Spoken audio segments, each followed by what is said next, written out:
is a journal entry about a day in the life of her shoes. She ties one of my laces and pulls on it hard to make sure it's nice and tight, then moves on to my other pair.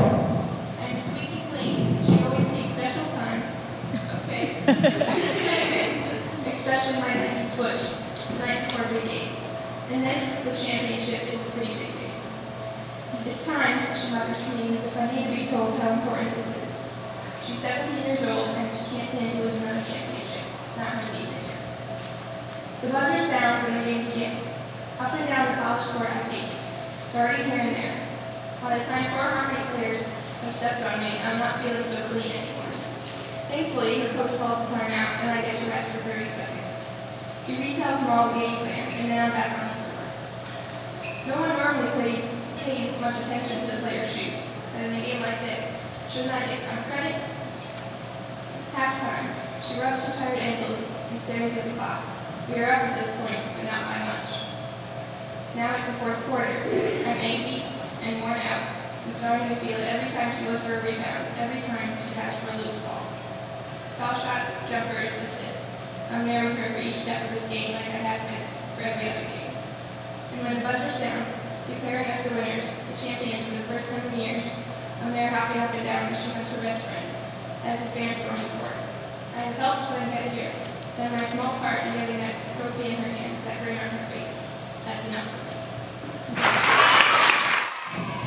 This was a journal entry about the life of TV working girl. My life is horrible.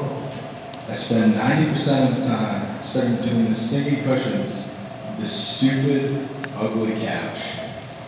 There are so many weird things down here with me, I'm not even going to get started with you.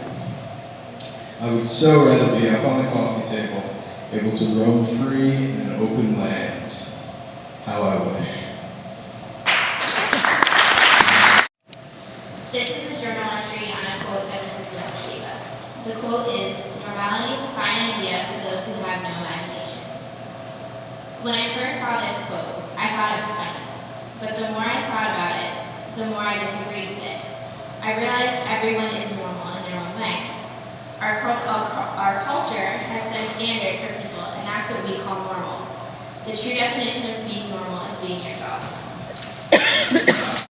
I did a journal entry, and the journal entry was a man teaches his pet cockroach how to tap dance.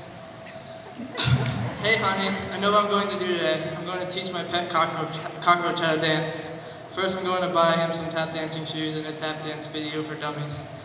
2 days later, Mr. Cockroach was teaching his kids how to tap dance, and the kids made a group called Tap 5. Their hit single was Tapping at the Gates of Heaven. 4 days later, they were suddenly killed by a man who taught the father cockroach how to dance. And since they were insects, he was not charged with murder. An entry where we had to describe a day in the life of our shoe. My shoe has a fairly rough life. First, it gets put in a smelly foot. Then it gets walked over all day long. Then when I get home, it gets thrown into the closet. Hey, this is not a journal. It was a poem that I did for a test. It's called The Game. It was a dark and stormy night. Duplicity was at its height. Belligerents stood poised, ready to fight, and a gruesome holocaust was in sight. A grimace was worn on the face of every male. Was it feasible to charge in without fail? Or would they find victory to no avail, and see themselves prisoner in the not-so-amicable place called jail? The captain scrutinized the plan. It would mean to put men in jeopardy so that the opponent ran. The glimpse of the future brought tepid emotion in every man. Only benevolent bed said, "Yes, we can." Nostalgia filled every young man's heart. It put an impetus of fear in each who was scared to part. The only impervious souls were the physically smart. They knew not external fear, but mentally retrogressed with a start. The quintessence of failure was alive not at all. Meticulous challengers would extol any oppositional fall. Averse teams pushed forward their adroit men rather than the small. With a cursory look around, The ref signaled for the start of dodgeball. This was an in-class writing assignment. We had to write a letter to the 10-year-old girl that we used to be. Dear Angela, little girl, don't be afraid. Life is hard, but you'll get saved. In 3 years, your life will change. You will not see all the things you see now and sing. When it comes to Mom, she will let you down, but that's no surprise. You will now view her differently. Dad is always by your side. Make sure you are nice to him, because he will never let you go. Stay true to God and to yourself. Love, Angela. The question posed was, what would you walk a mile for? Now, I would walk a mile for a great many things. Walking a mile is easy, and I would even do it just for the exercise. If someone was willing to give me something for walking a mile, why, that would just make it easier. In fact, I will list some things that I would not walk a mile for.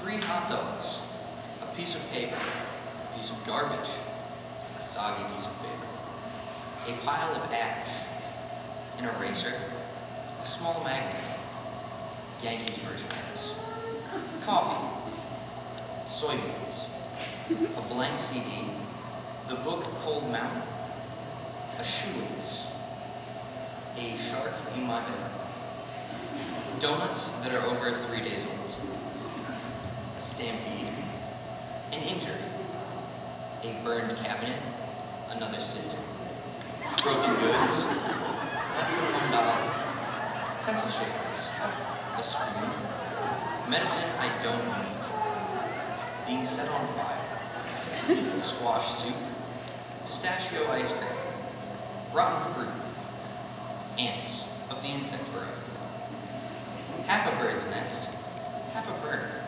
a dying animal, or a dead animal, unless that dead animal happens to be would not walk a mile for the flu, rags, salt, a single orange, the movie Stranger Than Fiction, a computer virus, or a newspaper. The list could go on and on, but I'll spare you. Pyramid poem that I assigned earlier in the year.